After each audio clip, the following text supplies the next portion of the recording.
Welcome to the Real Advisor Podcast, TRAP, TRAP. Please follow us and join in the conversation on Twitter @Advisor Podcast, where you can suggest ideas and themes you'd like the TRAP team to discuss. Also remember to like and subscribe to our YouTube channel and leave a 6 out of 5-star review on iTunes.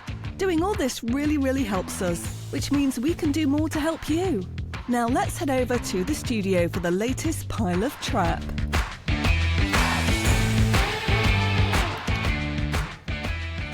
Yes, indeed, dear Trappists. Welcome back to what many people are calling episode 33 of the Real Advisor Podcast, TRAP, TRAP. My name is Lick Lincoln, and joining me as ever in the studio of doom are the three other horsemen of the apocalypse. Carl, the voice Widger, Alan, the storyteller Smith, and Andy, Ultra Heart. Now, gentlemen, we have a show packed full of absolutely nothing, so let's start unpacking it from the get-go with some effervescent, high-energy review reads by my good friend, Mr. Andrew Hart.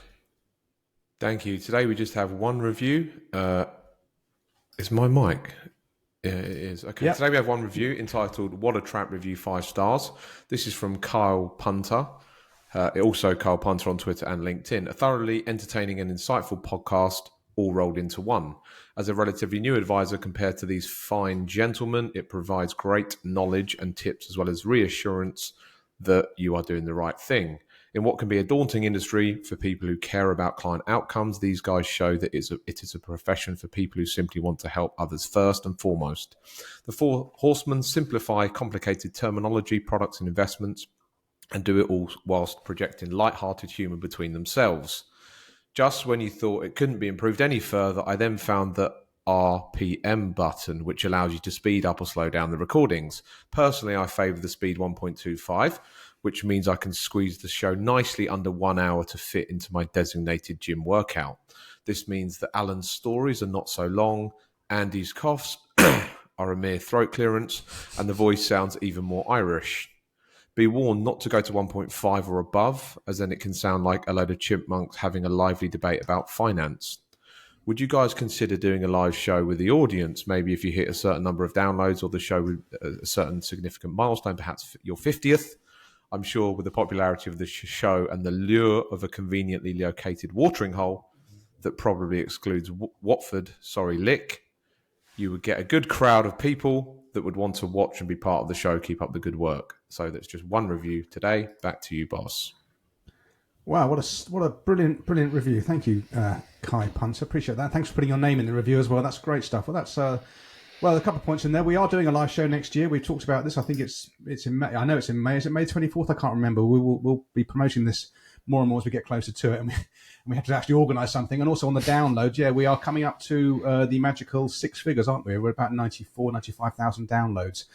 So great guns for a podcast that is aimed at a very niche, specific market. Thanks for reading that out, Andy. Okay, topical tip list. Well, as ever, we say the summer months are very quiet, and then stuff just happens. It seems in the autumn, and we've got loads to get through. So, Mr. Hart, you had, what's the name of your conference? Andy, talk to us about it. Yeah, sure. So 2 weeks ago today, Humans Under Management London happened. It was our most successful conference yet. Nick and Alan were there. Carl couldn't make it this year. And you boys will say a couple of words in a second. The overall score out of 10 at the moment is 8.93, which is staggering.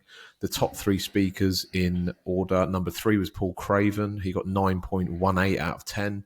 Daniel Crosby, who flew over from the States with his little boy, got 9.41 out of 10. And the winner is Mr. Rory Sutherland with 9.51 out of 10. So, yeah, it was a cracking day. Pretty much the biggest day of my professional career, and I couldn't have been happy with how it all went. So thank you all for those who came. Obviously, the delegates make the event.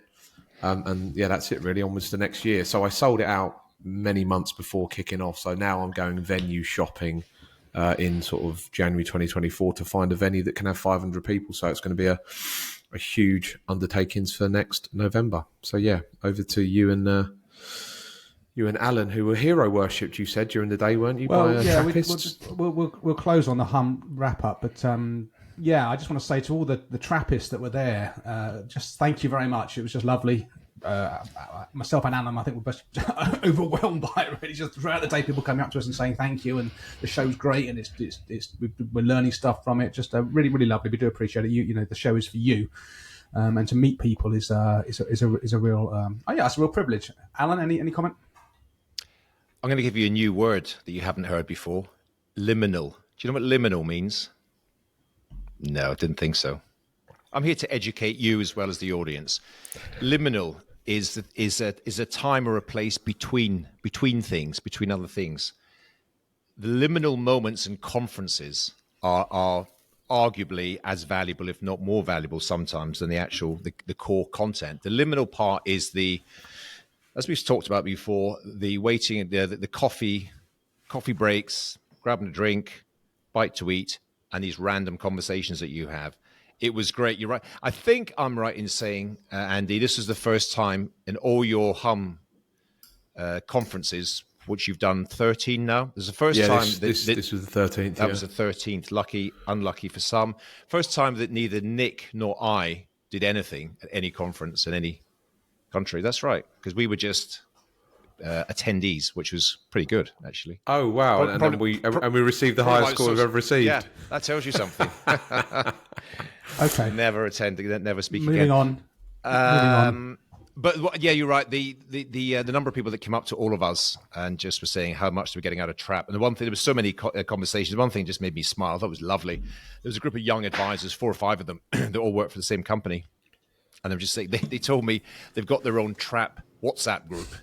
Mad. Every time there's a new episode, they just discuss it, discuss the latest things we've been going on about, and they tell me they get a hell of a lot from it. So it's lovely. It's lovely to get the positive feedback, and it gives us encouragement to carry on, keep on going. Well, hopefully we can do a Trap live at Hum London 2024, but obviously we'll discuss that. We're going to do a separate event anyway. So yeah, enough about that. But you're doing you're considering doing them in other cities right now. We might do Barbados. Right. Yeah, just should we say this for the Hum podcast when it comes out? Right, let me just tie a bow in this. So let me just tie a bow in this. So Hum South Africa is going to be on the 17th of September 2024. I'm hoping to do either Dublin or Sydney in October. I need to finalise that soon. And then London will likely be on the 14th of November. Anyway, enough about that. Thank you very much for supporting. It means a lot. Back to you, boss. No, well done, Andy. Well done indeed. Okay, we're at 500 subscribers on YouTube. It's quite an effort to get subscribers on YouTube, and 500 is quite a decent number. So when we get to 1,000, that does give us a chance to sort of monetize the show for a little bit. That's a bit of a landmark. No need to comment on that necessarily.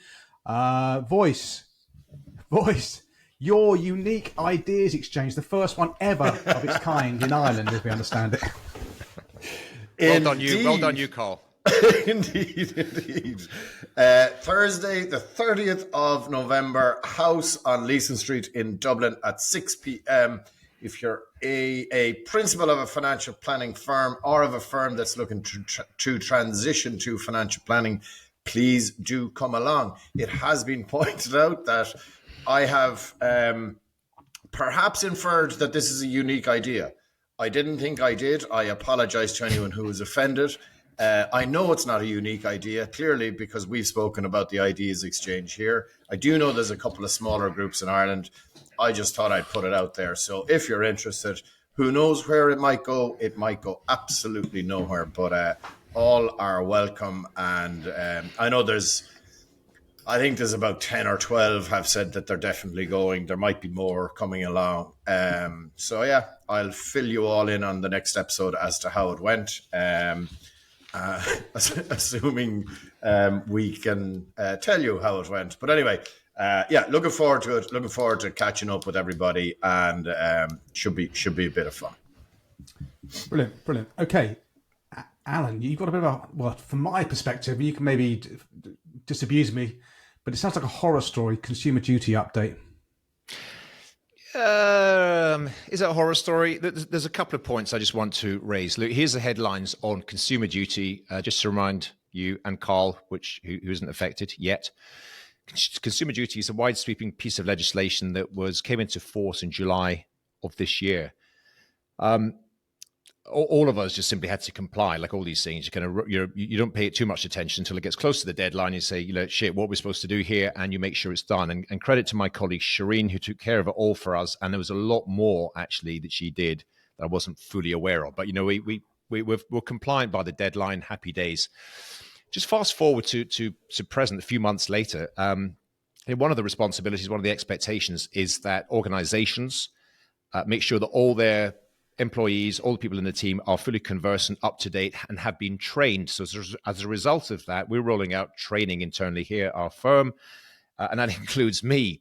And so recently I had to spend some time going through, updating my knowledge, reading, and really spending quite a lot of time, a disproportionate amount of time, making sure I was fully au fait with the information, the legislation, what's expected of us, and actually had to do a test to confirm that I had done that. And I just stopped and I thought, wow, this stuff is quite hard hitting. This stuff really is kind of bigger than I had initially thought it was. So I'm just going to throw a couple of points out. They specifically, the regulator, the FCA specifically targets percentage charging and fee models for advisors, and specifically uses phrases like conflicts of interest and similar service or same service for broadly similar fees. And it really goes into quite some detail about that. It talks a lot about value for money. I know Nick will say the value is decided by the clients, but there's an increasing kind of narrative coming out of the regulator to say, we will have an impact on what we perceive to be value for money. And tying that up is, giving some evidence to that. Well, first of all, all of our kind of investment propositions generally for our clients take the view that markets are efficient, and markets and stock markets and capital markets are generally forward-looking. All the information is currently baked into the price. And you begin to look at people like St. James's Place, whose share price has halved in the last few months, but they're not the only one. All the listed discretionary portfolio managers in the UK that I've looked at have had similar collapses in their share price.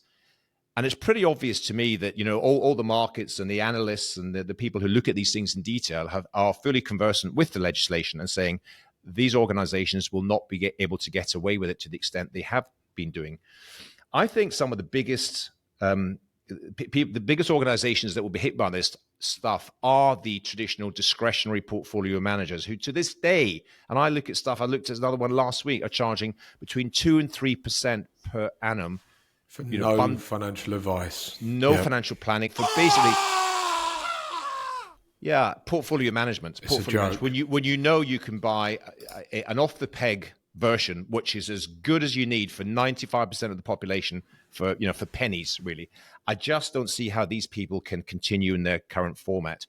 And just to put additional bit of color on this, there's been legislation in the past. RDR came in. There was a kind of, what would you call that, assets review that the FCA did a few years ago.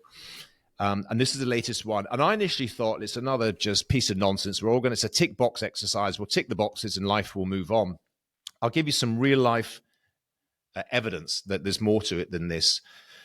In the last couple of weeks, our firm received a letter from a platform provider that we use a lot, which in turn was encouraged by the regulator. And they identified, I think, 3 or 4 clients, and they asked us to justify our fees for those clients. And all they looked at was the fee that we were taking. As you know, we charge retainers, but the fee we were taking in relation to the value of the portfolio sitting on their platform. Now, of course, they know nothing about our relationship with the client. They don't know where their other assets are held. Mm-hmm. They don't know what our arrangement with the client. And, they weren't saying this is awful, you can't do this, but they were saying, please report back and tell us why this fee looks disproportionate. And one in particular was an interesting one that we just took on, which was we recently took on a client, and they came with an ETF. They already owned an ETF. And as we're kind of going through, and our portfolios don't hold ETFs for various reasons, but we held, whilst we were getting everything else organized, it was on the platform for a couple of months. And of course, if there's income being taken out of it, that's considered a trade. And I think the platform charges £10 a trade. So they're looking at things like overtrading. Why has there been 4 trades on this and cost the client 40 quid for this? And of course, we explained we're going through a process where we're going to stop doing that in the very near future. It was never our intention, but something we inherited. But just interesting, platforms are now analyzing with the backing of the regulator, looking at clients, looking at portfolios, looking at fee charges in relation to values of portfolios. And I think this is just the beginning of it. Long story short, I think it's actually a very good thing. And I think the ultimate beneficiary will be the customer, but it will be at the expense of a lot of the fat that exists in the industry and has done for decades. And I think 5 years from now, 7 years from now, will be a far better sector, and more people will be encouraged to seek financial advice. So, Carl, you've got a point. Yeah, just to come in, that's like unbelievably interesting. Did I also see, Alan, that one of the points that's coming through is that the regulator would like to see all clients get cash flow modeling of some description. Yep, that's another point. I posted that. Yeah, exactly right. Like when I think about the Irish market, obviously we haven't had RDR. It was being talked about, but we haven't implemented it. Like this is like 8 steps ahead of RDR. So yeah, you can just cut out RDR, go straight to consumer duty. Yeah, and maybe they are calling it RDR 2. Yeah, and maybe that's what they will do. But I think I think you're right. I think it seems a lot of it maybe seems a little bit draconian, but who's going to win? The client is definitely going to win here. And the question I would have is, how are they planning on regulating this, on actually implementing the regulation? And will there be, inspections? Will there be fines? How is there any indication as to how they're going to actually implement the new regulation? The narrative that's come from the regulator, you see some of the letters, they've issued a Dear CEO letter. You might be familiar with this concept. They're right out to everyone. Everyone has received one. And the words are pretty, robust, hard-hitting. It's sort of along the lines of, make no mistake, we will be following this up. We'll be enacting where we see things. We'll be visiting. We're increasing our resources. Okay. I mean, there's another thing that they've said. It's kind of data driven. So vulnerable clients is an issue. Everyone's got vulnerable clients, and actually everyone, according to the data, well, the vast majority of human beings will be vulnerable by the definition at some point in their life. So they've done their research, and something like 69%, 70% of stockbrokers, discretionary managers say they have zero vulnerable clients. And by definition, that can't be right. Jeez. So they're really focusing on that, and they're immediate. So it's only been in place, a few months, and they're already coming back with their feedback, their data, and say unacceptable. We will be putting resources. I think this is a great thing for businesses like ours and others who are listening to this. That was the point I was going to make. Surely this is, if you're doing financial planning, low cost funds, that kind of stuff. This has to be a massive opportunity. If they brought this into the Irish market now, I think 80% would be gone. Yeah, it'd be decimated. I think it might even be 90%. So look, does the client win out of this? Yes, the client definitely does. Therefore, this is a good thing. I've always extolled the virtue of proper corporate governance and looking after the client first. And I think this can only be a good thing, albeit I appreciate it has meant an awful lot of extra work for everybody in the UK market. But I'd love to see the Irish regulator following suit and doing something similar. I really, really, really would. Any thoughts, Nicholas? I mean, I felt my blood pressure rising as you described your experience. I mean, the consumer. There are definitely people in this profession on the industrial side of what we do who charge way too much and don't offer any value for it, and have done for, DFMs. Decades. Like SFS, DFM. You heard of SFS, DFM? School fees sorted. Not for the clients, but for Tarquin and Petronella, the school fees are sorted by the exorbitant fees they charge. And these people have good riddance to them. But if I got a letter from my platform saying justify this fee, I just don't know how I would react. I don't think I'd react particularly well to it, I have to say. But you just respond. You do a 2-line email response and then move on. It would be probably a 2-word. That's fine. Response. That's all you need. That's all you need. And then a 2-word response. Yeah, you're doing more than enough, Nick, as you know. Financial planning led portfolios, blah blah. Of course he is. So we all. Yeah. So the good news is, if a firm like us, which has been doing all these things for years. gets the letter, then and we're getting examined, then we'll deal what with the rest of the market, there's none of this stuff. What their answers are going to be will be interesting. Carl? What's the percentage of firms, never mind the DFMs and the bigger firms, but of the IFA market who are actually doing cash flow modeling, real financial planning, as we would describe it? Like, is there still a big lag? Is there still a whole huge cohort who are not doing it? If I was being very generous, I'd probably say 20%. If I was being quite pessimistic, it could be even low as 10%. We're in a slightly different bubble, aren't we? But a lot of them are obviously embracing it. They know it is the future, so they are accelerating that journey towards it. There's one thing knowing it's the future, and there's another thing the regulator telling you it is the future, and if you don't do it, you're not going to be allowed advised clients. Like, this is massive. It's huge. Really it's huge. Yeah. And there are some well-known brands in this country certainly who say they do cash flow modelling but they pay lip service. So Nick, your mic's a bit scratchy, so maybe try and speak a bit quieter. Anyway. Or not at all. Or we'll just go on, the three of us. Yeah. Right. We've done that to death? That's really, really, really, really interesting stuff, though. Thanks, Alan. Okay. Cheers. There's a link in the show notes, but with the FCA letter about the fee justification put in there by Smithy. Okay. Now, Morningstar came out with an article. I think they do it every year. Actually, new research on safe withdrawal rates. That was put into the show notes by somebody else, but apparently I've now been tagged with it, so I can talk about it. Bizarrely, the Morningstar, their safest portfolio for a 30-year retirement portfolio with the highest withdrawal rate is one that has 20% in equities and 80% in fixed income. And their premise is, well, that's the client goes into it yesterday. Bond yields are now so much higher than they were a year ago or 2 years or even 5 years ago that you can have way more. But I still don't get it. I still do not understand how a 30-year portfolio predominantly massively in fixed income can cope with rising lifestyle costs. It just doesn't. And they've got all the research and they have these guardrails and the assumptions they make and so forth. But to me, I just think that's nonsense. And so a 2080 portfolio, 20% equities, 80% bonds, the withdrawal rate is 4%, they say, over 30 years, and you'll have a 90% success rate of the portfolio outliving the person. Whereas a 100% equity portfolio has a withdrawal rate of 3.3% over 30 years. Maybe I'm thick. Fixed income, rising lifestyle cost. The dissonance in my head is just too much. I can't compute that. I don't know if you guys have any feelings on this report. It was me who put it in to the show notes because I read it a few days ago, and I mean, these things come out all the time.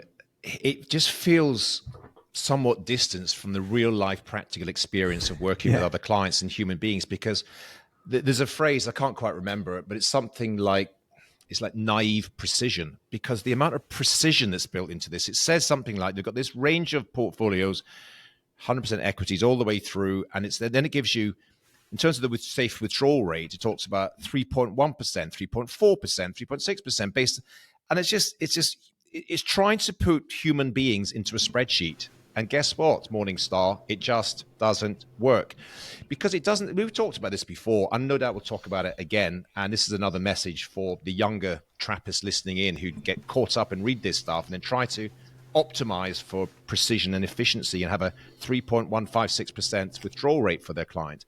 And then guess what? The client gets ill, or the client gets divorced, or the tax rates go up 10%, or just life happens. And Nick, you often say this is an art as well as a science. This is the science part of it, the Morningstar are talking about. Fine, it provides you a framework and some grounding, but the art part of it is far more important, because the art is about the human experience. And so I would read this sort of stuff and then dismiss it. Not rudely, but I think that's interesting, but it doesn't apply to every client on a day-to-day basis. And it's typically always done by people who aren't practitioners. I know I go on about this like a broken record, but it's the sort of boffins, the the techs who come out with this stuff. I just don't. It doesn't have that much relation to the real world. For an easy example is you've got a retired couple, and maybe they're withdrawing at 6-7% from their portfolio, but it'll come down to 4-5% when their state pensions kick in, or when their final it's just this. Oh, it's going to be 4% for the next 30 years, and we think that's safe. It's just that's just so disconnected from what we experience. Life doesn't go in a straight line. you know, it's nuts. And it's I love the science and art bit, and do you know what this reminded me of when I read it? It was like probably less to the fore now, but like, do you remember back early 2000s, certainly in Ireland, we had like loads of fund managers saying, here's what we're going to do. We're going to do a new strategy based on a spreadsheet that tells us if we did the strategy for the last 5, 10, 15 years, it's going to work. And it never works because things change. And as Alan says, life just happens. And when life goes in transition, money moves, the famous Mitch Anthony phrase. Trying to find linear solutions in people's families' financial plans, it can't work. It does not work. It will never work. That is why real financial planning is a process. It is not a one and done. And I think there's some links to this in terms of a question that's going to be asked later on, because, reviewing financial planning for a family on an annual basis is so, so important. And that's your AGM. But EGMs happen. When stuff happens in your life, you gotta just step in, review the financial plan, and make changes. I like that, Carl. I like that. Yeah, there's one world that's all just AGM and everything is hunky dory, but actually in the real world there's lots of EGMs that come up. That's a very good way of framing it. Okay, yeah. So the next thing, Mr. Smith, you're going to bring some filth into the conversation. You're not supposed to say that. I posted it in our notes. I just said filth. I hope the lawyers aren't listening. Look, this is just something.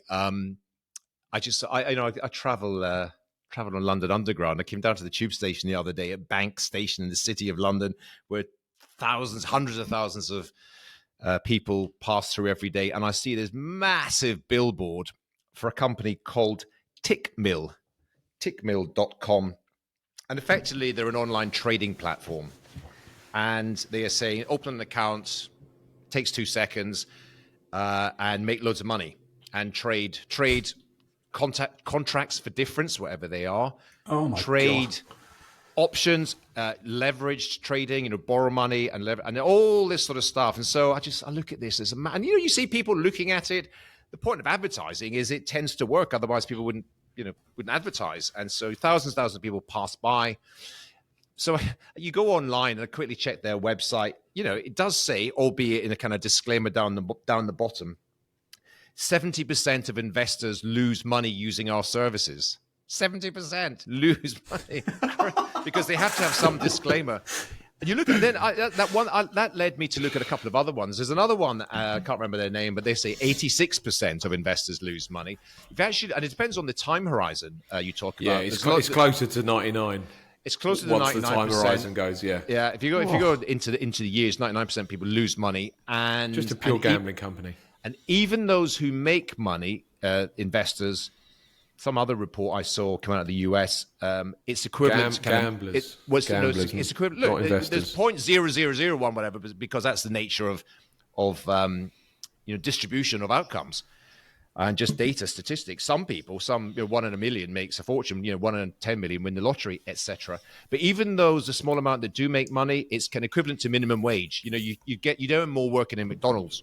For the time you spend. So earlier on, I was giving some kind of general positive, faint praise towards the regulator, the FCA. That now I'm going to criticize them because this is an approved advertisement that is going to create meaningful misery, negative outcomes and harm to retail customers and investors. Because I tell you, people are, it's tough times out there. There is a cost of living crisis. Things are going on. And if you've got like a small amount to spend, you think I can trade my way into, good financial outcomes, and you open an account. And no doubt, obviously I didn't do it. No doubt it takes 2 seconds to open an account. It'll be very quick and efficient and slick. It won't be some of the stuff we have to do in the hoops we have to jump through.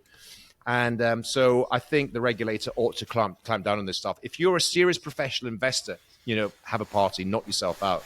But if you're an average punter going through a bank tube station and think that's a good idea, I'll open this up on my phone, you're destined for a world of hurt, my friend. So best avoid and it. the other thing, like, not only will they lose their money that they put in, like if you're doing CFDs with leverage, right, you've got these dreaded margin calls. Yeah. Well, there's no limit to your downside. If you just put money in, you sounds like someone talking from experience there, Carl. But in the meantime, Smithy, just make sure you can justify your fees, yeah? When we'll do. Bureaucrat you Thank don't you. know from Adam. There is a cost of living crisis. I can tell that by Alan's grey shirt. Anyway, back to you, Nick. You're obsessed. You've got an obsession with this shirt. Okay, moving on. So Advisor Asset is a platform that enables you to do your wrap due diligence and pension switch comparisons. It's got a reduction in yield calculator. I use it for my platform due diligence. It's used by a number of IFAs.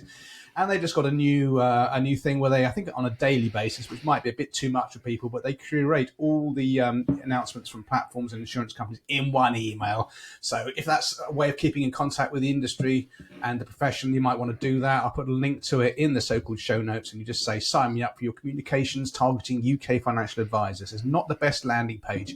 You've got to type that into the box, and that'll come into your inbox, and it's a way of keeping in touch. If you don't, so I don't really read so much New Model Advisor anymore, or any of those publications so much. So there you go, just another source of data.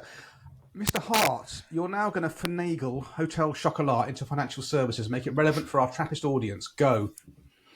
Yeah, this is just a very brief point, but Hotel Chocolat, the famous luxury chocolatier, has been recently sold to Mars for a very inflated price compared to its share price before the news came out. So I think it's sold for about 500 million. And it was just, the thing that struck me was the founder of this company has been very outspoken about how authentic he and his brand is. And he was sort of going Angus? up against... Yeah, Angus. Yeah, Angus the Thirlwell. other guy. Yeah, Close and the personal other guy. friend. Close personal friend. Come on, Nick. You're off colour today. He's slacking. Yeah, so they sold to Mars for... So they sold to Mars for... They sold to Mars for 500 million. It's the whole selling out concept that, again, financial advisor business owners have to, navigate that themselves. Integrity will cost you a fortune, but it's worth every penny. That's the sort of key phrase here. Another one. Thank you. I embellished. Anyway, so innocent drink sold to Coca-Cola, Costa Coffee sold to McDonald's. It's the business narrative that, is ever present, isn't it? New startups come along, and then companies that are slow learners with deep pockets end up buying them. Oh, another one I gave you. That's basically how it works. So I just thought I'd mention it. If there's in relation to financial advisors, obviously they have that dilemma of who do they sell to, because for years they've been banging on about their story and they're the startups, and they do things with high integrity, and then a big check comes along and things might change. So. Yeah, that's my final point on it. Anyone wish to say anything? No. Tumbleweed. Okay, thank you, Andy. Very interesting, Andrew. Move on. You intentionally did that, lads. I'll get you back. All right. Yes, we did. At least we're intentional. Leave them hanging, boys. Leave them hanging. Okay, quick plug for my IFA forum thing. It's now about 350 advisors and power planners and people in the advice chain. A very good Google group that you might want to consider signing up for, especially if you work on your own and you just want to have a forum where you can post questions to and get answers. It just kind of works, and I'll put a link to it in the show notes. Yes, Andy. Yeah, just to follow up on that, it is absolutely brilliant. It's very, very technical, so practical. A lot of the other forums are just, high level, wishy-washy. This is like, bang, I need a real good steer on this really technical thing that I know someone in this group is going to help me out with. So if you are listening to this and you are a UK advisor, or Irish advisors obviously can join, but yeah, definitely do join it and go out of your way to find out how to do it. Thanks for setting it up, Nick. Tiny.cc/IFA forum, but I'll put a link to it in the show notes. Thank you for the kind words, Mr. Hart. Mr. Smith, FinTech launch. Yeah, just a quick one. I love the whole concept of entrepreneurship and startups and founding new ideas, new businesses. It's amazing. Spend a lot of my time in that world. But my heart sinks a little bit when I see yet another fintech startup. So what are they called, Andy? Tide Bank? Is it Tide or Tidal? Yeah. So it's Tide. Tide. So Tide Bank are one of these so-called challenger banks in the UK. And I just noticed in one of the tech publications last week, they've raised £3 million from seed type investors to launch a new online digital wealth management To platform. disrupt the entire wealth management industry. That's the phrase. £3 million quid. Yeah, exactly. They'll spend that first month. Yeah, exactly. And well, look, who knows? They might be the first ones to crack it. But again, the narrative, if you read the story, and look, there are some really smart people who've had huge successes through their own sort of tech businesses and startups in the past that are throwing money into this. But once again, they're going for low cost. They're saying wealth management needs to be disrupted. Even free, Alan. Even free, some of the funds, it's even worse. Why don't they just set up something really good, digital, and charge accordingly and be profitable? The consumers are not up for just paying nothing. They'll happily pay for a service that's amazing. It blows my mind. Sorry, mate. Well, no, it's a couple of other points that you said. One of your phrases, and I'll give you this one, was people don't want cheap, they want safe. It's true. And you mentioned, Andy, Pension B, who charge 7.7, which is considered to be expensive. 0.75, and proudly so. They want to be a profitable, sustainable company. Yeah, which they seem to be. I don't know if they're in profit yet, but they're a listed business. They're listed on the London Stock Exchange, and I would give them more chance of survival than some of these other companies charging 0 or a couple of basis points for online services. I mean, interestingly, I looked at something the other day. These challenger banks, Tide, Starling, a few others, they make a lot of noise, but they haven't made much inroad really into the kind of retail banking segment. They're still single-digit percentage of the entire market after 10, 15 years or so. So they haven't exactly disrupted. And I think what is happening, is a lot of the incumbents, the big banks with deep pockets, listed companies, they'll begin to catch up on the tech. It's great to have a competitive marketplace, but when you see yet another online digital platform being launched, when someone like Vanguard with 8 trillion of assets under management can't make it work in the UK. We noticed, did we talk about it last time? Can't remember, but we know that they've closed down their operation in Germany. Which is a huge market, bigger than the UK in terms of, 100 million population, so it must be a big market. Vanguard can't make it work in Germany, can't make it work in the UK, but yet another startup thinks that they can, coming in lower cost than even Vanguard. Yeah, so they're offering wealth management for free, and they've got a 3 million run rate. I mean, what could go wrong? By the way, I've just looked at my notes. It's not Tide Bank. Tide is washing powder. It's Tandem Bank. Yeah.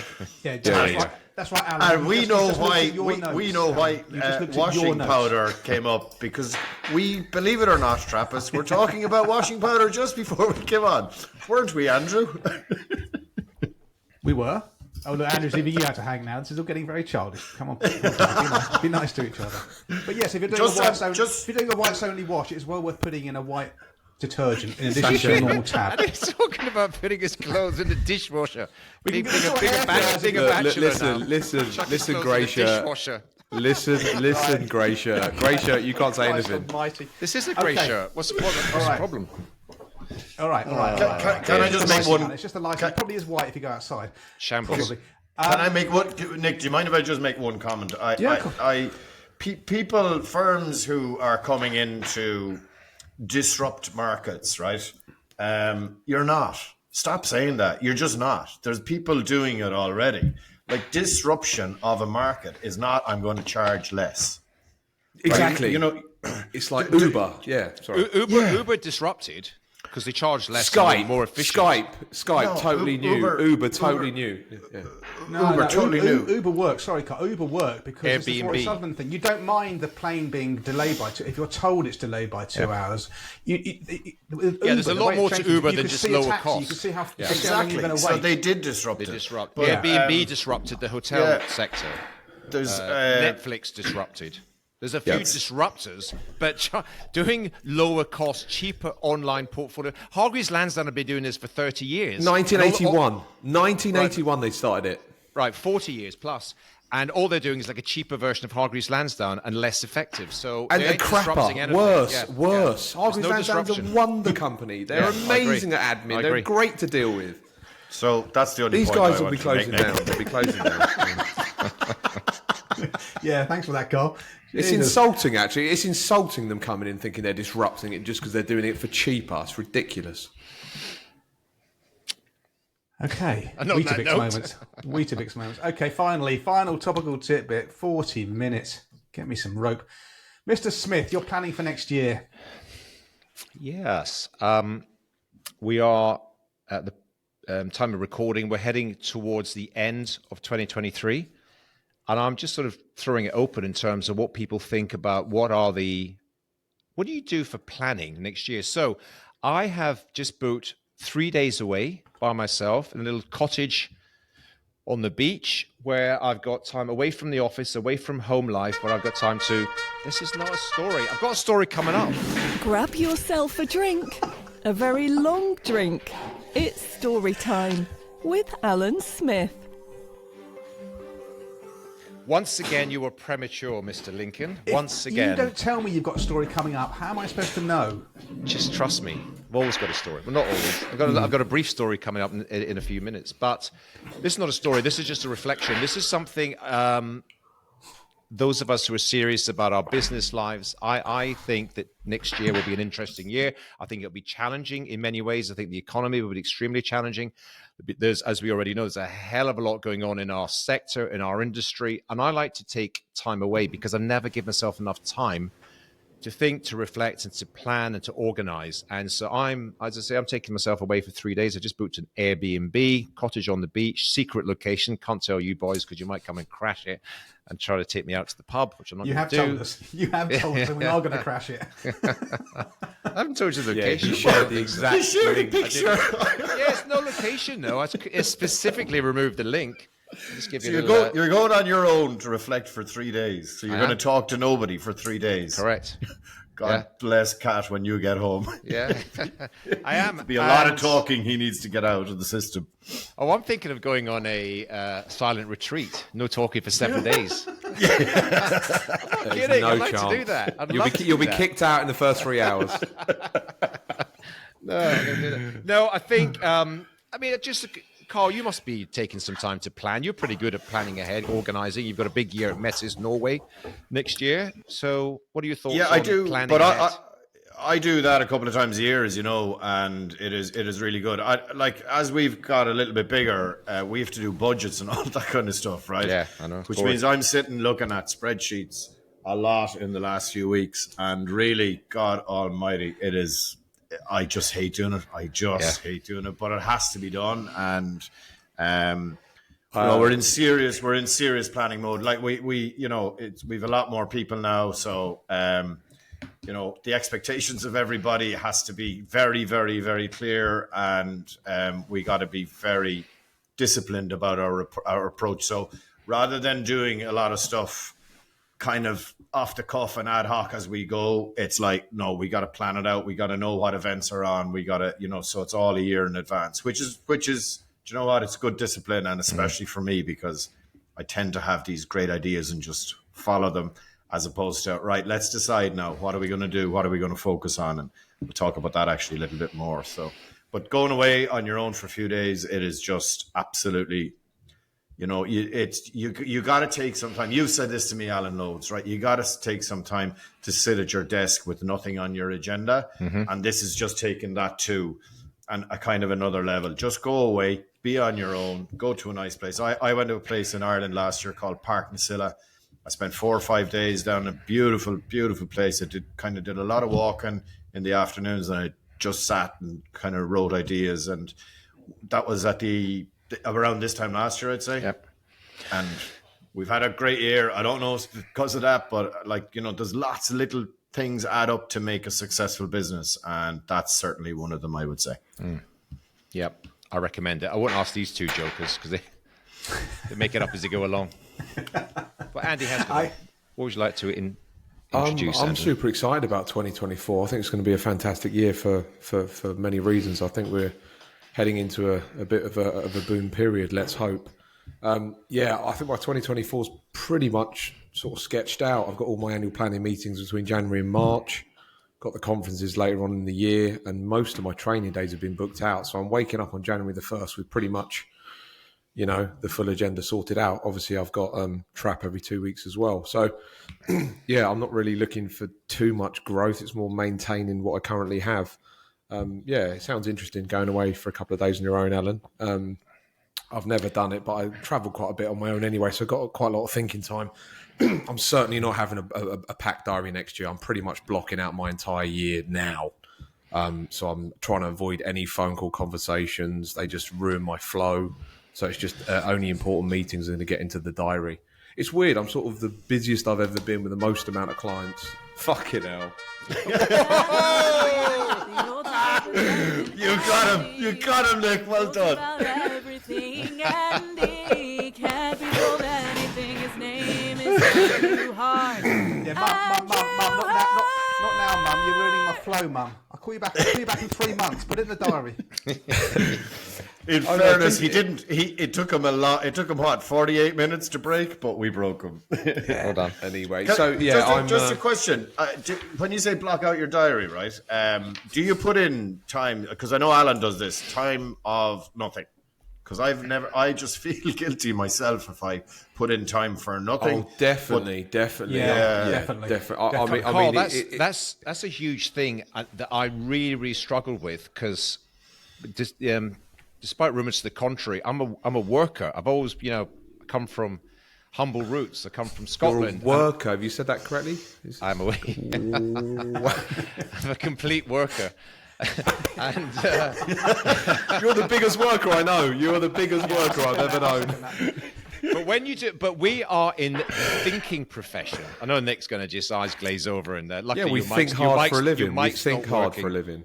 Yeah, we think hard for a living. And honestly, I would just I've taken time out in the past. I try to do it every week, but then sometimes I don't do it.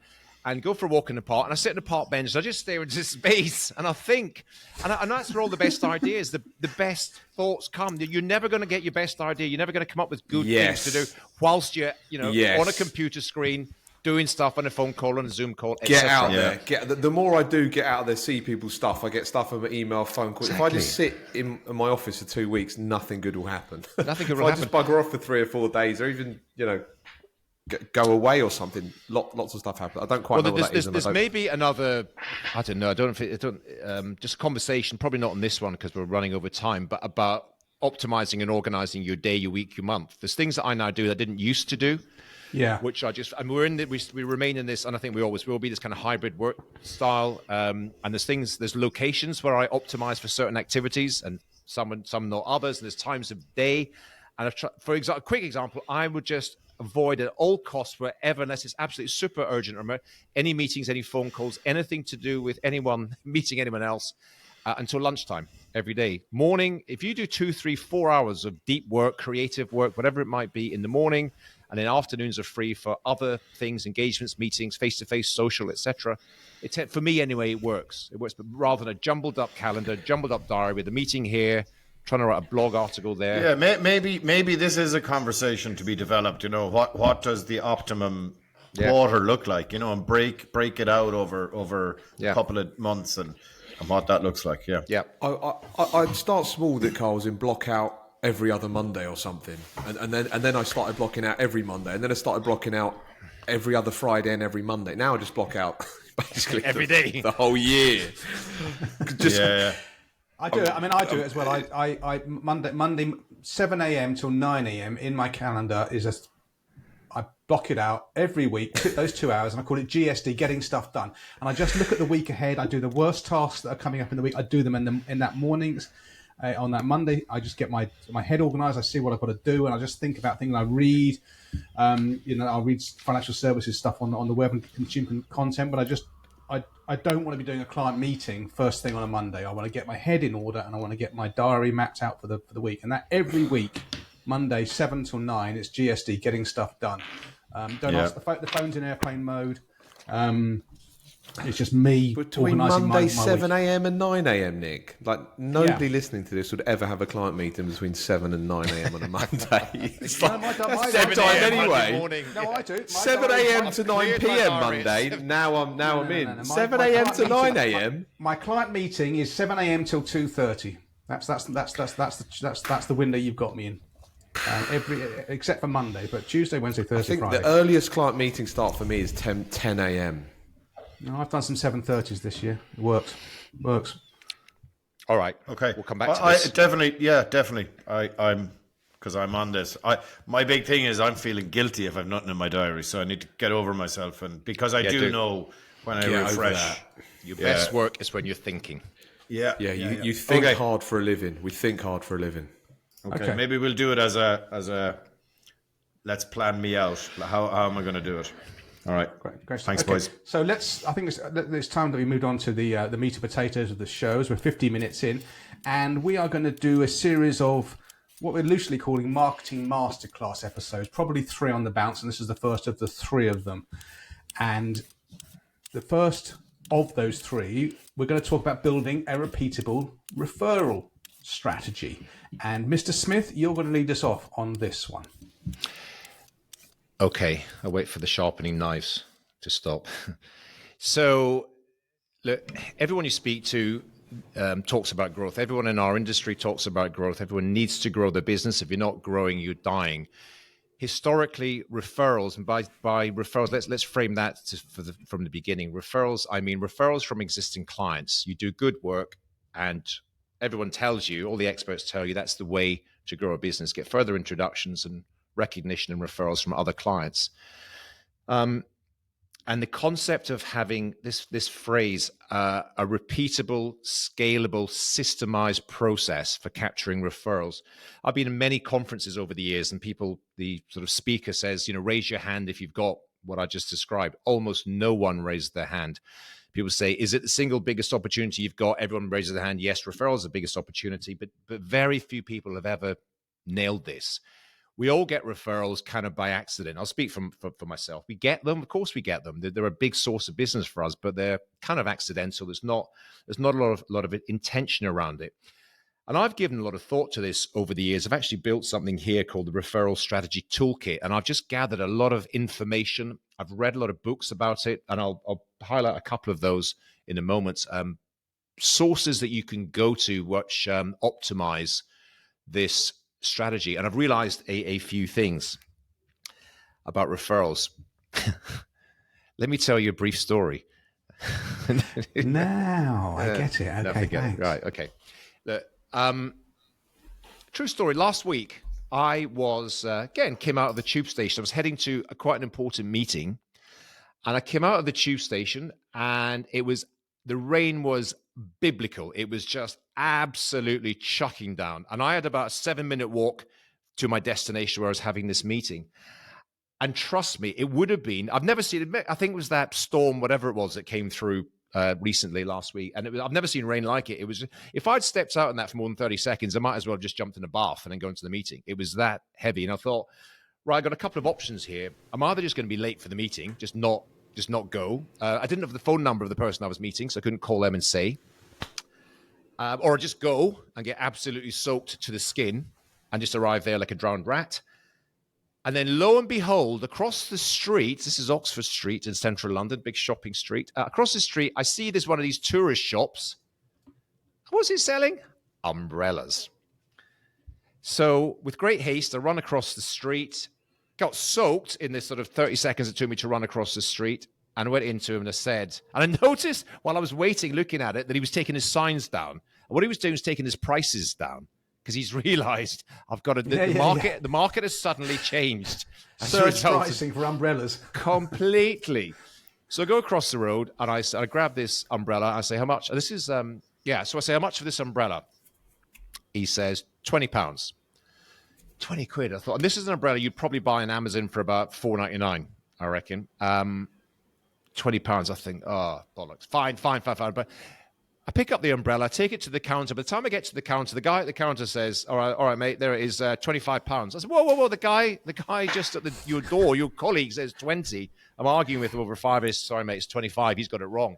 They made the price up completely. What did I do? I said, fine. So I paid it in relation to, it was quite an important meeting I was going to. The point of this story here is there was urgency. I had some urgency, therefore I executed on a purchase decision right there and then. What I've realized, it's a long-winded way of getting here, but it's important because it's fundamental to a referral strategy. Welcome to the Umbrella podcast. Very rarely is that how the shirt got ruined running across the road? Very rarely is the work we do urgent.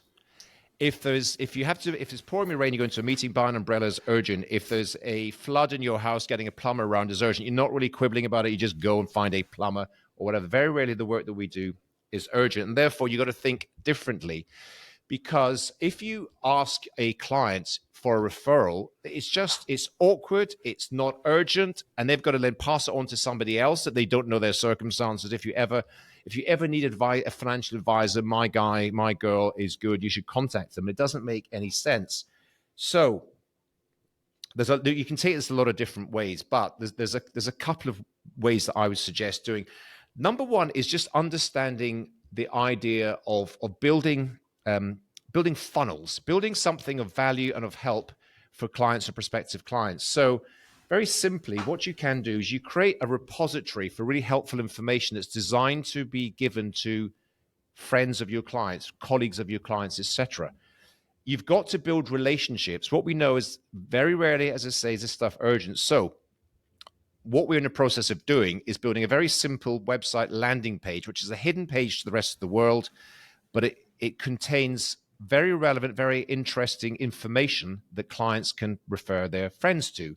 So there will be a classic lead capture document, something of interest and relevance. And in that, as we know, and we'll talk about this more later in our section on content creation, we are then given opportunity in return for the client, the potential referee's email address. We get permission to drip feed highly relevant, highly appropriate, educational, helpful information, because rarely is the stuff that we do urgent. But if we can drip feed, nurture them over months and months, maybe years, because once you create this, it doesn't matter.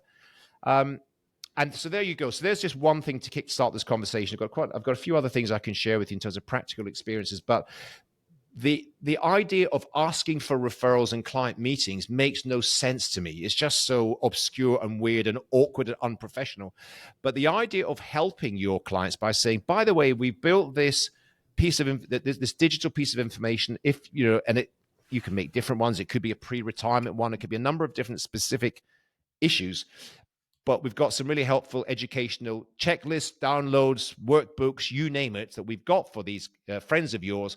If you want, send them a link to it. So you build it you make it a repeatable, systemized strategy. Every time you've got an annual planning meeting, for example, every time you're sending out a client newsletter, for example, you send a link to this. This might be helpful. And all you're doing is capturing people's attention and building a list which you can nurture over time and that they can opt out from at any time if they're not finding it of any value. So that's a starting point. Who wants to go next? I'll jump in if you want. Look, all great ideas, clearly, absolutely fantastic, right?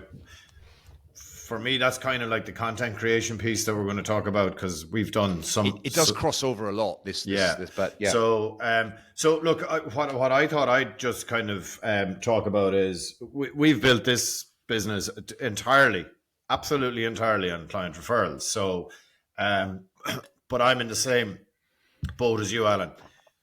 We don't ask for the referrals, right? So,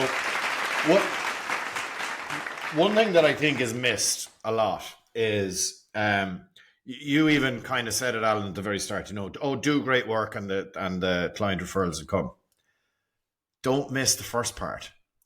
Do great work. So what I mean by that is, how can you make the whole financial planning process really, really cool, really, really memorable? So it's obviously just do your cash flow model. It's not, right? And a lot of it is making the clients feel like they are heard, right? So it's a lot about being brave enough. Like I remember, and I've spoken about this a lot, when we started talking about goals, dreams, and aspirations, it was like, holy shit, the pensions guy is talking to me about fluffy stuff, right? But actually having the bravery to go there with the clients so that when they leave the meeting, they'll walk out, right, and say to each other, or maybe even say to you, wow, that's an awful lot different than I thought it would be, because they will then spread the word. And then it's really small things can help massively. So a client comes into us recently and is talking about buying a boat.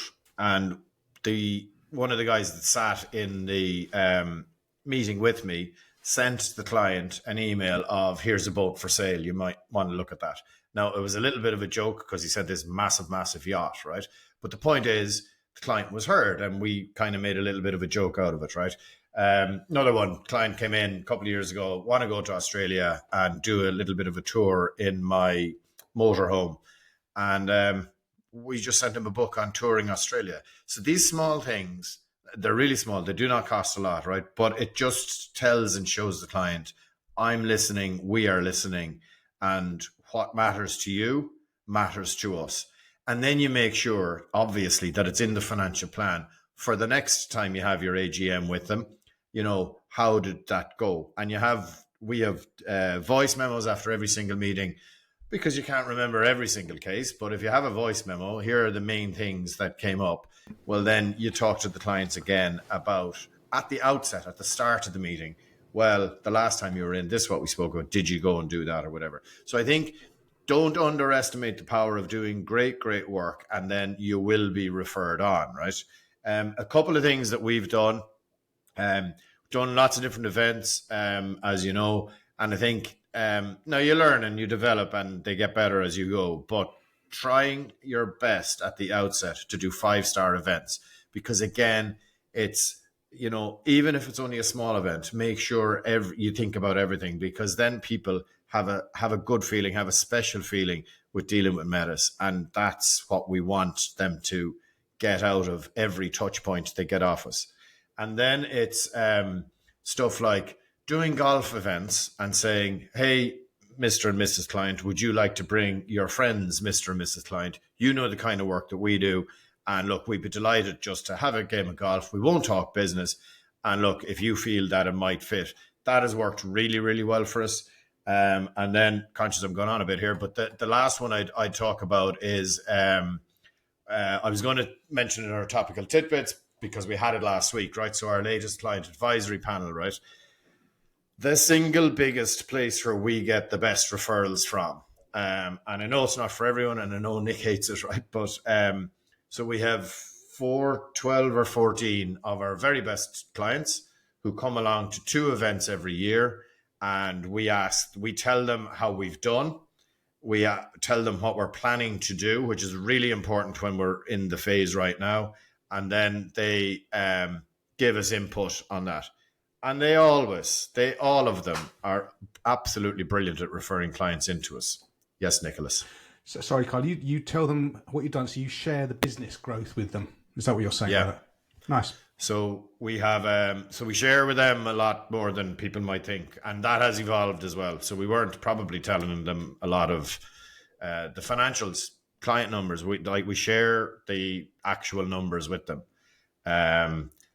So I think they feel part of the story. They feel very engaged. They want Metis to do really well. And if all of those boxes are ticked, well then, and there are perfect type of client, remember. So they will refer their peers to us and they just want to help. And you just get that feel. I got the feel, over dinner. So we go to a nice hotel. We do lunch. The meeting is 2 until 5 with a coffee break. Then we have pre-dinner drinks, and then we have dinner. But we spend a few quid on this. This is always a nice place, always a nice venue, and we get obviously when you're talking about very busy people, not everyone turns up all the time. We always get 10 though, so maybe 2, 3, 4 don't turn up, but we always get 10 people. That's enough to have a really, really good meeting. And what's happened over the last kind of couple of years, especially post-COVID, since they've got to know each other much better, they're all doing some business with each other, which is amazing. That's absolutely amazing. So If I was starting out now, I would find people who maybe even aren't existing clients who I'd like to talk to, and I'd put a client advisory panel together. We call it client advisory panel, by the way, just a small point, so that people don't feel like they're sitting on a board, because client advisory board with the fiduciary responsibilities, whatever. So that's just a small, very small point. But I would, we started that back in 2019. I think we'd be well further on in our growth phase if we started it when we started the business up. That's brilliant, Carl. I mean, you told that story in different iterations numerous times, but it is really interesting to listen to that, because it's so different, certainly to what I do, and to what Andy does as well, which we just don't do that kind of thing because we're not that kind of business. But I can definitely see the value in what you do, and I know when you do it. You're one of these guys that commits, aren't you? You don't sort of stick your toe half in the water. You go for it, and you always put on a good event, and it serves you well. Thank you, Mr. Hart. What referrals? How do you approach it?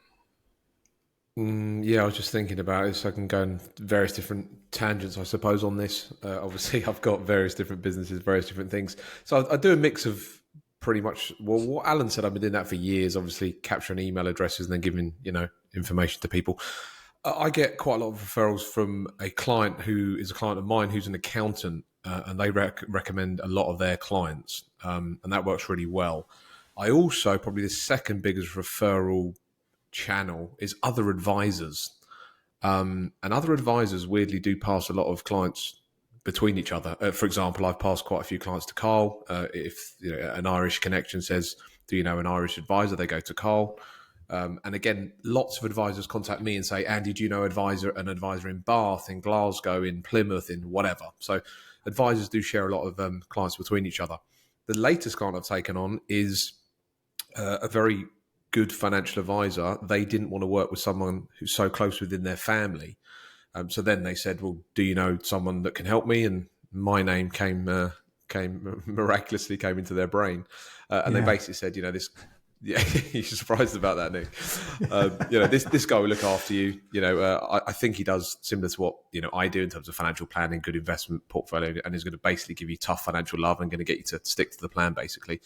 So that's on the financial advice side. On terms of my advisory focused businesses, I do events, I do lots of stuff online. It's endless. It's constantly working it. So I'll keep it sort of focused on the referrals for the client side. Over to you, Nick. Okay, thank you. So I am pretty lax on this. I mean, I only get new clients, new families through referrals, the same way that you do, Carl, and you, Alan, as well. But I don't actively seek them because I'm at that stage of my business where I just don't necessarily need to. I probably should be more on top of this, but I don't. I just don't need to. And it's funny. 80% of my clients don't refer people to me, but the 20% that do it all the time. It's just it's just maybe another iteration of Pareto's rule, the 80-20 thing. And there's no doubt about it. The referred clients, you do not want. We talked earlier in the show about how there's this race to the bottom.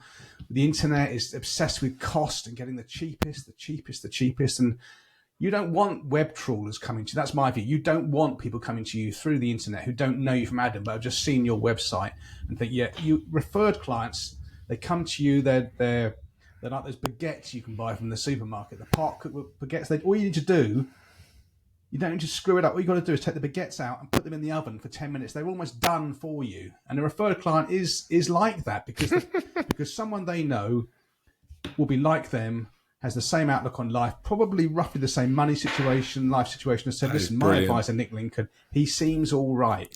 And it's validation. So people mix like with like. They come to you. They're sold on you, really, if they're referred, and you've really got to cock it up. Or there's just got to be something there that you think, hold on, this isn't actually as good a fit as it could be. Otherwise, that's what you want. And if you have a strategy, which Carl does with his client advisory boards, panels, even panel. I was trying to think of a client relationship advisory panel. I think that's a better acronym. And Alan with his just giving soft data out and just signing people up to an email list who are it's very loosely prospects, but just feeding them useful stuff that isn't salesy, but it's informative. That's another great way of just building up a bank of people that one day may well become clients. Alan, yeah, I just want to come back on a couple of points in terms of real practical applications and where listeners can potentially go from here. And we do have to always bear in mind that all of us here are running, mature businesses, and a lot of others are in startup phase, and they're looking for every opportunity they can to maximize opportunities. So everyone should be a bit more intentional. There are surveys out there, participated in surveys in the past where they would ask, we've done it, for example, you ask your clients, it's a kind of net promoter score question. Would you ever refer us to friends, family, colleagues, etc.? You generally, most of us would get 90% plus. People say, yeah, I would. If someone asked me, I would. And then you ask, have you ever referred us? And often you'll get responses in the 50, 60%. Yeah, I have referred you. And have you referred us in the last year?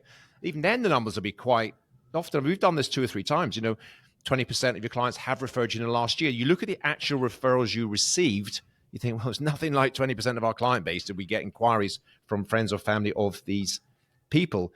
So there is an opportunity being missed here, because as you know, referral could be bumped into somebody at the proverbial barbecue. Who do you it's Nick, he's a good guy, I'll give you his phone number, his email address, and no one ever follows up. So trying to be a bit more the client thinks that's in their mind that's a referral. Yeah, of course I referred you. I give you a name to somebody and they did nothing at all with it. So I think there's a couple of opportunities here, and you'd like this, Carl. I'm a big believer in the James Clear atomic habits thing, which is don't worry about the outcomes. I've got no control over the outcomes, but try to focus on the inputs. What can we do to, back to this word, systemize? What could we actually do regularly, which will just move the dial a bit? If we increased our referral opportunities, if we captured even half of those ones that people had mentioned to their friend down the pub, at the barbecue, etc., then that's going to help fuel future growth. And also, the other thing, of course, is to think about, I honestly believe this, as a client said to me, I never forget the words he used not long ago, it's shark-infested waters out there. You've saved us. You've saved, because it's, let's face it, as we sort of alluded to earlier on, some of this stuff, some of the advice, quality advice, costs of advice, etc., is not good. So I consider it helping more families, and it's our noble duty and responsibility to do our best to capture more and help more people. So try to systemize this. So, for example, we've talked before about the client journey. You've got a welcome meeting. So that's just we just mentioned it. Our welcome meeting, often, if we can organize it, is a social over lunch and a glass of wine. Once we've onboarded the client and become fully embedded clients of ours, and we'll talk about that. We'll go back to the conversation around how they first came to us. If they came to us by referral, we raise that as a conversation. It's great that John referred you to us. That's how we build our business. Are you just drip feeding annual planning meetings? You're just drip feeding these conversations. And you've got to remember to do it, because it's easy just to forget about it. So, so you build that into a checklist, various other points. When you first meet a prospective client, if they've come to you as a referral, you say, great that you were referred to us. That's how we get most of our referrals. You're drip feeding that. If they didn't come to you by referral, you actually say to them, interesting, most of our clients come by referral. It's great that you found us on the internet or whatever, but most of our business is that. So you're constantly providing this sort of feedback loop to your clients. And as I say, focus on the inputs, and the outputs will take care of themselves. But I'm sure if you do that consistently, the last sort of action I would say, and this is a version of, because not everyone either wants to, has the ability, organization, or budget to create client relationship advisory panels, as Nick just described them, or client advisory panels, or whatever. An alternative version of that anyone can do tomorrow. I'm sure I talked about this before in previous episodes of Trap, but I've got a lot of time for a guy called Dan Allison, who is a US coach, I suppose, who does exclusively focuses on referral strategies. And he's got this concept, and again, I can post a link in the show notes, because a lot of stuff out there on the internet, there's YouTube videos, etc., where he just literally breaks down, including scripts, what he does. So everyone everyone listening to this, think of what you would call your advocates. Who are the clients that just love what you do? Not everyone absolutely loves what you do, but a percentage. It might be 5 people, it might be 10, it might be 20. They are your advocates. And you would reach out to them and offer to buy them breakfast, lunch, coffee, drink, whatever. And you've got a pre-organized conversation you're going to have with them. Number one, you're asking for feedback. How are we doing? Are there any things that we are doing that you wish we weren't doing, or any things we're not doing that you wish that we were? And it's just a general feedback conversation. There's another positioning conversation. It's, can I just share with you a bit? It's no doubt a version of what Carl does in his group meeting with his clients, but it's can I share with you what our plans are for the future? These are some of the things we currently do. This is what our plans are for the future. If they're your advocates and they love what you do and they really enjoy being a client, they're really happy to be part of that conversation. And the last thing you put into this meeting, this social, and it's nothing to do with their sort of annual planning meeting, etc. It's a very specific conversation you're going to be having. Is, look, we are planning to grow. We do believe that the best opportunity to grow is through individual referrals. If you're in my circumstances, what would you do? What would you advise me? How would you seek to grow that? And immediately you've told advocates, I didn't even realize you were, they will think, I didn't even know you were planning to grow. You always sound quite busy to me. No, okay. And they immediately, and again, I'm sure Carl will have examples of this in his group panel meeting, but they say, right, actually, I've got a few ideas. You should speak to my accountant, first of all. I know he deals with a lot of high net worths, et cetera, et cetera. So you get very intentional about having advocate meetings with these clients. And of course, then you must follow up with them. And again, there's a whole process to do that. The resources I've got from this, just 2 or 3 books. You should read Nick Murray, The Game of Numbers. You should read a book. There's a guy I've mentioned, before, Graham Eisner, who is the guy, I mentioned him before, is the guy that built Goldman Sachs Wealth Management, and how to get referrals. He's got a book called Just Ask, which is well worth reading. And there's a guy called Stephen Wershing, don't know, the US guy, you might have seen him, he used to have a podcast all about referrals. His book's actually interestingly called Stop Asking for Referrals, which is all about. So there's a lot of resources out there. There's a few practical things that people can do. But I promise you, if you're going to make any success of this, you do have to be intentional.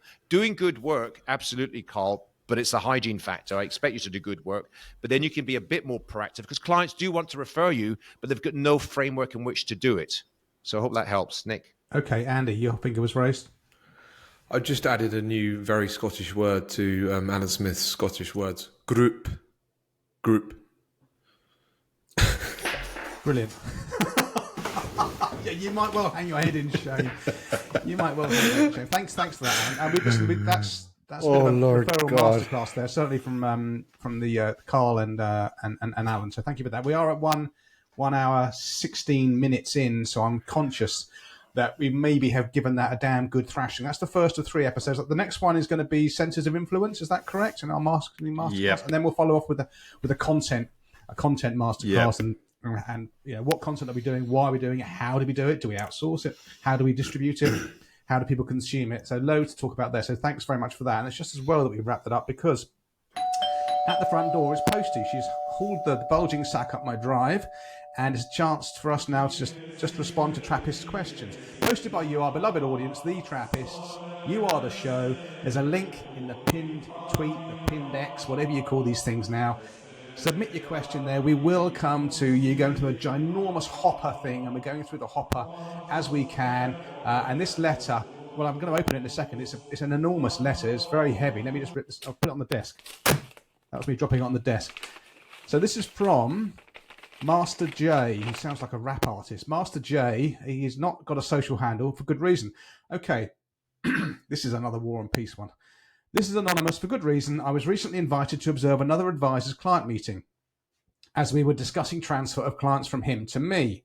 It started okay, as pre-meeting we looked at the cash flow, and although we used different assumptions, it kind of made sense. Clients already drawing on investments for living, as he was between consulting gigs, but now considering full-on retirement. The forecast was tight, with 100 grand left at age 99, excluding the house. But it seemed manageable. But throughout the meeting, alarm bells started to ring. The first alarm bell was, early in the meeting, the advisor, not the client, the advisor brought up gifting to the family and how £100,000 might be a good plan as a gift. So Anon's question, Master J, his question is, how much fat in a plan do you like to have before gifting becomes something you raise? Second alarm bell, clients discussed burning through their cash pile, meaning the outgoings were drastically under-disclosed by a multiple of 5 figures a year, which is a massive under-disclosure. After the meeting, the advisor said that was news to him, and they hadn't really discussed this in detail, as retirement had only just come up. Question: how far in advance of retirement do you start discussing the mechanics of retirement planning and building the cash buffer reserves? Jesus Christ, Master J, you're getting your value here. Needless to say, I won't be taking on his clients, but it surprised me as we talked the same game, but the standards were way off where I was used to. Okay, I'll have a quick dib at this first of all. Yeah, it seems a bit of a naff meeting. I don't think 100 grand for me, if that's in nominal terms, in 30 years' time when he's 99 or she's 99, 100 grand could be worth 30k. So, but whether it's nominal or real, 100k is tight. And why the advisor is raising gifting, if the client raises it, fine. It's the client's meeting, it's the client's time. But why the advisor would raise that in that situation, definitely wouldn't like to do that. And yeah, you've got to know, it's very hard, right? We have all the financials, don't we? We can get the valuations off the platform. The client can tell us how much they've got in the bank and all that kind of stuff. If you haven't got just a grasp of what's going out of their bucket each year in terms of their expense, their lifestyle costs, and everything else is a waste of time. And I know it's very difficult to get it right because one year you're going to have more on holidays, you're going to buy replacement cars, but you've got to have a basic grasp of what the client is spending. And if it's clear that every year they say they're spending X, but their cash savings are going down by Y, because they're spending more than they told you, then you've got to have that conversation. You've got to nail that down. So, gents, a very long question there. Any of you want to chip in with a response to Master J, the hip-hop star? Yeah, I'll just quickly throw in a couple of points. Yeah, you mentioned it there, Nick. The key thing is spending in retirement. So, yeah, with my clients, let's say 3 years away from retirement, I've got a rough grasp of what they're spending, but I sort of, increase the pressure for them to, take it a bit more seriously. So at the point when they are actually in full retirement year, we've got a very clear grasp of their spending down to the nearest sort of £500, 33,500, 60,500 is quite a tight grasp. It's interesting because he's taken over the client bank. So I think it's quite a good client bank to take over if the job so far. That's the point. Well, he's potentially thinking about doing it. No, he's not. Well, he's declined. That's the point. Needless to say, I won't be taking on the clients. Well, it depends on where he is where he is in his journey. The fact about giving money away again is an important point. I want to have quite a bit of sort of fat in the plan before they're gifting out money to the kids. Yeah. Plan A is for them to be financially, financially solvent. Have a rock star retirement from sort of now until they pass away. So there needs to be quite a lot of additional fat before they start giving away money. And I do use cautious assumptions on the investment returns. So a couple of points there. Gents, Alan, Carl? I have a couple of points. Perhaps it's a little bit more nuanced than the guy or girl who posed the question, because maybe this is only the second meeting and maybe the client is only beginning to open up. So therefore, stuff like the cash burn, right? So the spending, maybe the client's gone, actually, we're spending a lot more. And I think the both of them probably missed an opportunity to say to the client, we need to, this is very, very, very important. So we need to really kind of dive deep into this one and just explore that a little bit more. And what's, what are your goals, dreams and aspirations? And what's the lifestyle that you want to live? What does living your best life look like? And then kind of tease it out. I think the gifting one is a little bit easy. I can't, for me, right, an advisor introducing gifting cash to kids when the plan is tied out the end, I can't but think that was a question that was asked prior to the meeting, and it was like, can we have a look at this? Like gifting, I'm assuming it's the same in the UK. Like you have lifelong opportunities for that. So postponing gifting for a few years whilst you get into the rhythm of the plan, I think I think that's a kind of a little bit of a no-brainer. But I think the opportunity to stop and really do deep dive around the spending, that's where the real value will come with the financial planning process. And that you build the trust, over years. There's no little switch that you turn on. And yeah, I don't know, the idea of another advisor sitting in kind of critiquing my work, right? It just makes me feel a little bit ick, right? So I think this. Sorry, Carl, you go on. Well, just my last point, like making a call and not taking a book of clients based in one meeting, if that's the fact, right? you're mad. That's You're exactly what totally I mad. Take the exactly what I was clients going on. to say. Take the clients on. Well, it depends. If they're all overspending and it's all going to be end in tears, then it's you be cautious, be careful. But I think if that is the situation, one meeting, client cash flow is a bit tight, so therefore walk away from a big business opportunity. I would urge caution on that. Perhaps go back in again. I've just got a couple of observations, just sort of adding to what's already been said. In my experience, one of the single biggest challenges to long-term cash flow planning is clients underestimating their cash burn, their expenditure. If you're just asking them, how much do you spend on X, Y, and Z, particularly things like holidays. Oh, we spend $5,000 a year on holidays. You think, well, you've just come back from 3 weeks in Barbados. You went business class and you spent at the Sandy Lane Hotel. Oh, that was a one-off. Oh, we did it again the year before and the year before. So getting granular, of course, as life goes on, technology helps with these things. You get access to sort of client data, bank accounts, etc. So you get a better understanding. But the most dangerous thing is underestimating cash burn and then not putting enough fat and growth. And look, if you go into retirement, let's face it, you want to live a lovely life. And for a lot of people, it doesn't involve spending money, at least for those what we call honeymoon years, those first 10, 15 years post-retirement. We do want to travel. You don't want to stay in a one-star hotel because you worked hard for 40 years, etc. So I think that's an area to focus on that. And look, I'm a big believer in gifting and the idea of gifting with a warm hand, or gifting with a warm heart and not a cold hand, as they say. So life expectancy now is well into 80s and 90s. People's kids will be in their 50s and 60s when they reach sort of natural age of death. When you really want access to money, when money is tighter, often when you're in your 30s, 40s, when you've got kids yourself, and you've got school fees and mortgages and all that to pay. So if you can, rather than wait to the end and you've got to, give money on death, etc., give it during that time. But you do need to have to test, because gifting to children is a luxury item. You will only do that if you're absolutely pretty robust and resilient, and you've got a lot of fat in the. Not if things are a bit tight on this model, and they've underestimated spending, and it's talking about gifting $100,000 right now. Loads of red flags there, but not necessarily enough to walk away from an entire, business transition and taking on all the other clients. But it's an interesting question. Another example that this is an art more than it is a science. There's a lot of creativity required. Absolutely. Okay, I think we've given that a good answer. And maybe the client did raise it with the advisor pre the meeting. Look, I want to look at gifting, and that's why the advisor was thought to have raised it. Okay, let's quickly go on. 1 hour 26 minutes. Let's quickly go on to Culture Corner. Wow. Okay, so my one. Okay, so this might have been mentioned before. I'm sure one of you would have, if not all three of you, have this. The Money Beta blog and emails, really good. A lot of the content that's out there is very US focused, from US advisors or US commentators using US centric stories, understandably. Well, the Money Beta blog and email, 3 emails a week. This UK based guy to a team of guys and girls. Just puts together really good stories, good information, and Irish stories as well. And I would definitely subscribe to that. And there's a link to that in the so-called show notes. I don't know why you're laughing at that, Carl. Good save. Yeah. See, I can be empathetic. It does work sometimes. So that's in the show notes. moneybeta.com/subscribe. Smithy. Yes, very briefly, keep us to time.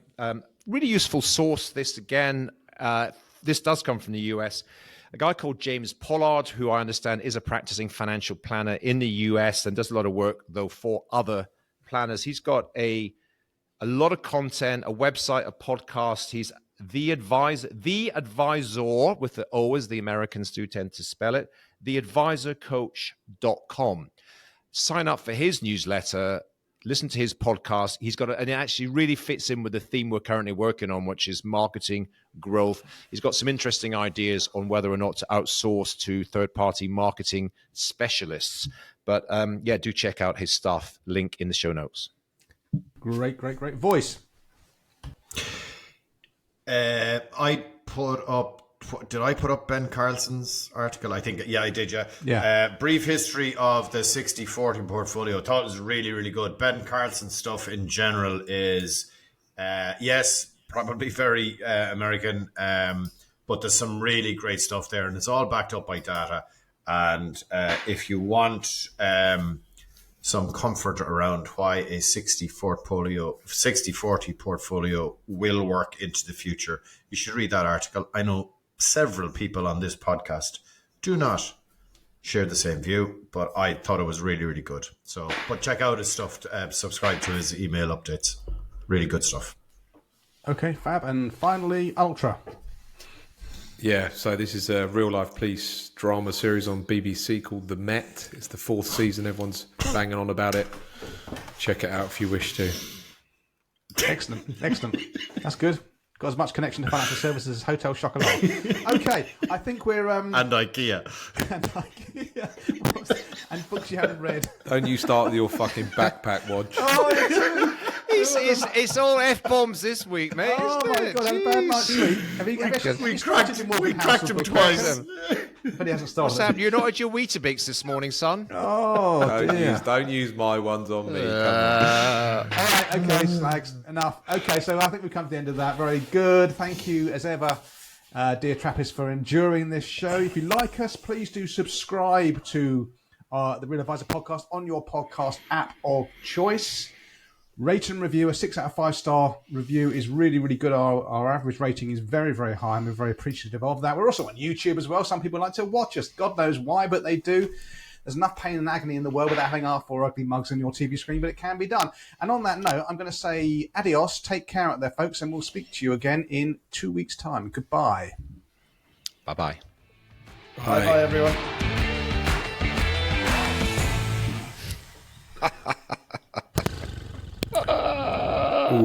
Absolute shambles. Oh, what a mess. 2 F-bombs.